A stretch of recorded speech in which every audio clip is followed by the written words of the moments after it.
रीवा में रविवार को हुआ कोरोना विस्फोट। बाहर से आने वाले 2 परिवार में 6 मिले पॉजिटिव मरीज।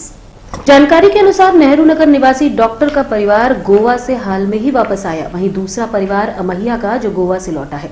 दोनों परिवार की सैंपलिंग की गई, जिसमें 4 लोग डॉक्टर परिवार से व 2 लोग अमहिया परिवार से हैं, जिनकी रिपोर्ट पॉजिटिव आई है। पूर्व में भी रिपोर्ट कोरोना पॉजिटिव आ चुकी है, जिनमें 2 लोग शामिल हैं।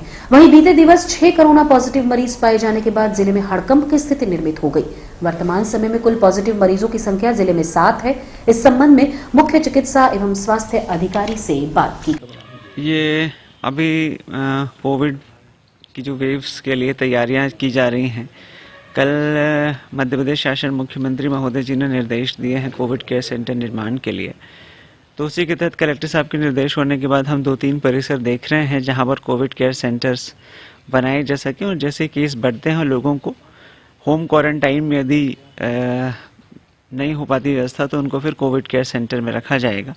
उसके लिए अभी परिसरों का निरीक्षण किया गया है और कलेक्टर साहब को फाइनलाइज करके हम बताएंगे कि कहाँ पर व्यवस्थाएं दुरुस्त हैं जहाँ पर लोगों को रखा जा सके। लगभग कितनी व्यवस्था, कितने लोग की संख्या की व्यवस्था एक है लक्ष्य? अब पिछला जो अनुभव है उस हिसाब से तो हम लोग सोच रहे हैं कि कम से कम 150, 200, 250 इस हिसाब से, मतलब अभी एक परिसर देखा है और भी दूसरे परिसर यदि आवश्यकता पड़ेगी तो उनको भी हम देख के और फिर चेक करके। हाँ, ज्ञानोदय स्कूल चेक किया है, अभी पीटीएस देख रहे हैं।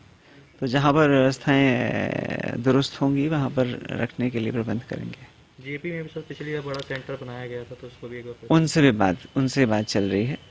चूँकि विशेषज्ञों का अनुमान था कि तीसरी लहर आ रही है और हमारे मुख्यमंत्री जी ने भी कहा है कि हमारे मध्य प्रदेश में भी तीसरी लहर आ चुकी है और प्रति दिवस 1 दर्जन से ज़्यादा लोग पॉजिटिव आ रहे हैं। कल हमारे शहर के ही दो ही परिवार में 6 लोग पॉजिटिव आए। एक हमारे चिकित्सक परिवार से, एक दूसरा हमारे महिया में है, ये पश्चिम बंगाल से लौटे थे। दूसरे चिकित्सक परिवार गोवा से आए थे। जो बाहर से आने वाले हैं महानगरों से, उन्हीं से ही मुझे लगता है कि यहाँ भी फैलने का खतरा है। लेकिन जो पुराना हमारा कोविड प्रोटोकॉल बना हुआ है, मास्क लगाना, सोशल डिस्टेंसिंग का पालन करना, बार बार व्यवस्था थी। आज वैक्सीनेशन का शुभारंभ किया गया है, इस पर बताएं। वैक्सीनेशन आज 3 जनवरी से पूरे देश में ही 15 साल से 18 साल तक के बच्चों का टीकाकरण किया जा रहा है और लंबे समय से अभिभावकों की मांग थी कि बच्चों का टीका कब आ रहा है। ये बहुत खुशखबरी की बात है और 1,72,000 बच्चों को लगाना है टीका। हमारे जिले का लक्ष्य है 15 से 18 साल वालों का।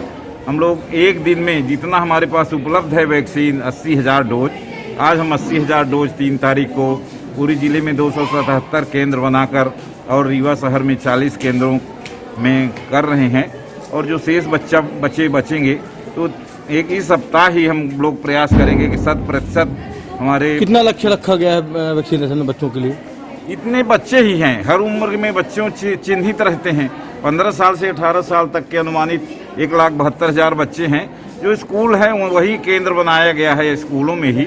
और जो हमारे कुछ लोग ऐसे रहते नहीं पढ़ते, लड़कियां कुछ कम पढ़ती हैं और जो छोड़ दिए हैं, कुछ पीएमटी की तैयारी कर रहे हैं, कुछ कोचिंग कर रहे हैं, ऐसे छात्रों को भी बुलाया गया है। अभिभावकों को भी, कोचिंग संचालकों से भी अपील की गई है, इनको भी स्कूलों में भेजकर टीका लगवाएं।